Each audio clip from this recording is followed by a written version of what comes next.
Bonjour à toutes et à tous et bienvenue dans Perspective.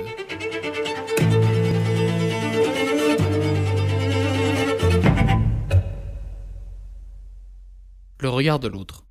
Voilà un sujet qui n'a de cesse de faire parler de lui ces dernières années. Il est beaucoup abordé comme un ennemi à abattre, comme une gêne à surmonter, et plus rarement comme un élément qui aurait un potentiel constructif.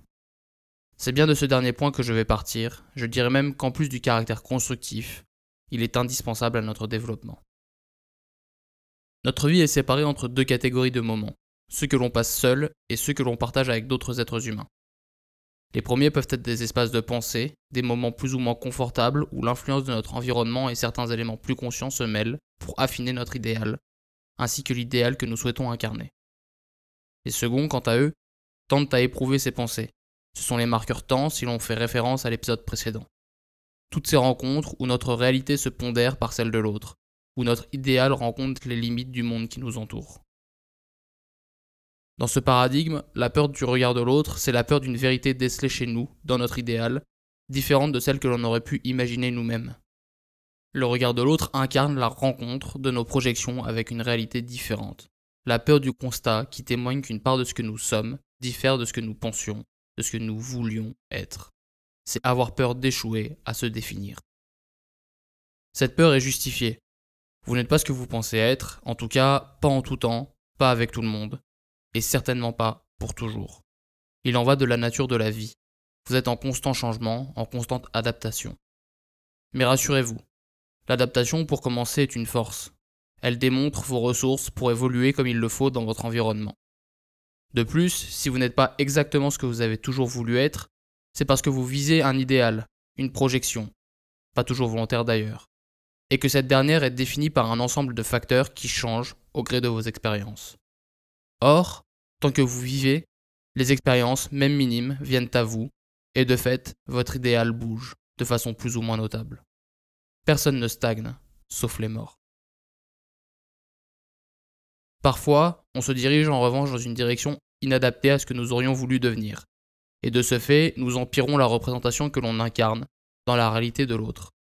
Je m'explique avec un exemple. Certains individus plutôt timides tenteront à le devenir davantage en se convainquant qu'ils sont comme ça. Ils s'attendent à être gênés. Notre esprit cherche la cohérence pour éviter ce que nous appelons en psychologie la dissonance cognitive. Et de ce fait, un biais s'installe, le biais de validation que j'avais déjà eu l'occasion d'aborder sur cette chaîne.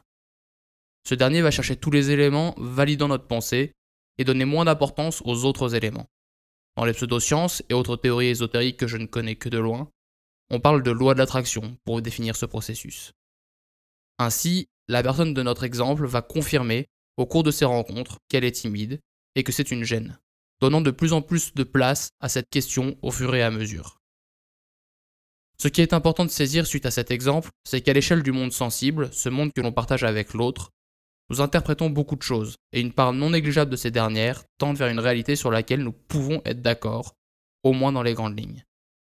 La personne se définissant même malgré elle comme timide, renverra la plupart du temps cette image aux personnes qu'elle croisera. Cette tendance est essentielle, car si nous impulsons des idées dans une direction, c'est donc la juste mesure pour la matérialisation de ces idées dans notre réalité qui importe le plus. Et cette mesure ne peut être prise qu'au travers les réalités de l'autre, qu'au travers l'interprétation de la réalité de l'autre, qu'au travers le regard de l'autre.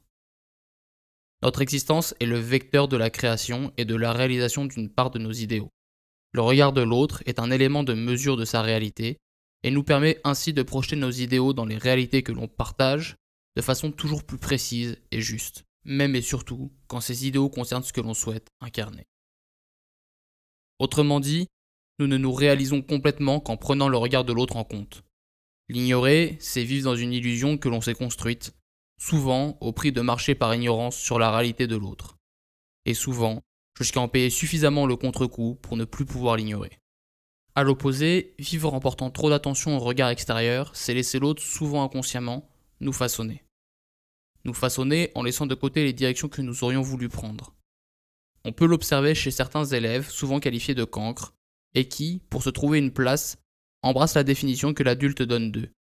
Finalement, c'est dans la pondération mutuelle entre le regard de l'autre et le mien que je me rapproche de la juste mesure de mes propres idéaux.